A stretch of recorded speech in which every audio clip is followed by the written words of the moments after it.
సంగారెడ్డి జిల్లా Ameenpur police station పరిధిలో భారీ మోసం వెలుగు చూసింది. చిట్టీల పేరిట కోట్లాది రూపాయలు వసూలు చేసి ఓ భార్యాభర్తల జంట బోర్డు తిప్పేసింది. బీఆర్ఎస్ కాలనీలో 20 సంవత్సరాలుగా నివాసముంటున్న ఈ దంపతులు స్థానికుల నమ్మకాన్ని ఆసరాగా చేసుకుని ఏకంగా 2.5 కోట్ల రూపాయలకు పైగా ముంచినట్లు తెలుస్తోంది.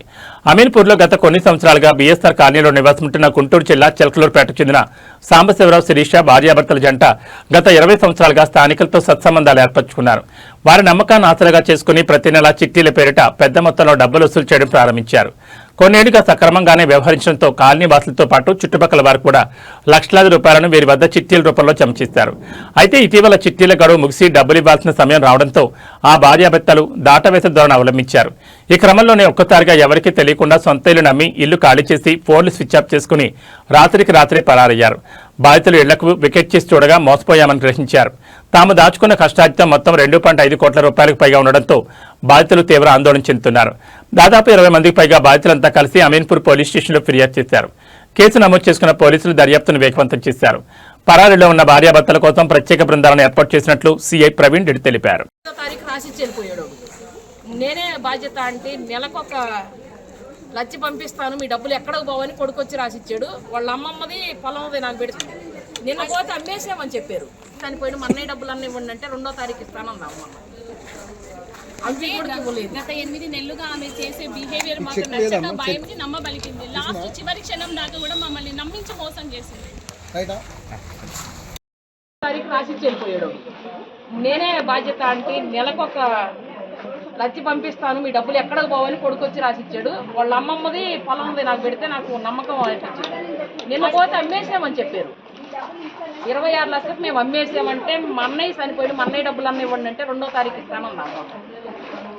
గత 8 నెలలుగా ఆమె చేసే బిహేవియర్ మాకు నచ్చక భయం వేసి ఆమె ఇంటి దాకా రోజు ఎవరో ఒకరు వెళ్తూ ఉన్నాము. ఆమె ఏం చెప్పిందంటే ప్రాపర్టీ సేల్ చేస్తాము, మిగతా చెప్తాము, వాళ్ళు మీకు భరోసా ఇచ్చేసి వాళ్ళు మీకు డబ్బులు వేస్తారనేసి నమ్మబలికింది. లాస్ట్ చివరి క్షణం దాకా కూడా మమ్మల్ని నమ్మి సంవత్సరాల పరిచయం బట్టల షాప్. మేము బట్టల షాప్కి వెళ్తుంటే అట్ట పరిచయం అయ్యి మేము 5 లక్షల చిట్టీలు 3 వేసాము, ఒకటి 3 లక్షలు వేసాము. అన్ని సంవత్సరం అయిపోయిన చిట్టీలు అయిపోయి అయితే డబ్బులు ఇస్తాను తర్వాత అని మేము ఆగాము. మేము మా పిల్లల పెళ్లిళ్ళ కోసమని మేము అట్లా ఆపాము. ఆమె ఇట్లా చేసి 10 నైట్కి ఇల్లు అమ్ముకొని 2-3 కోట్లు అప్పు చేసిందని మాకు తెలియదు.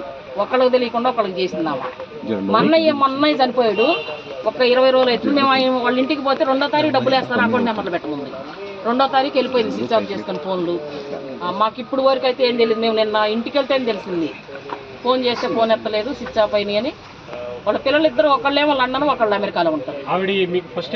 అంటే రాఘవేంద్ర కాలనీ ఒకే కాలనీలో ఉంటాం మేము. రాఘవేంద్ర కాలనీలో ఉంటాము. ఇంకా దానివల్ల బట్టల షాప్ కాబట్టి మేము బట్టలకు వెళ్తాము.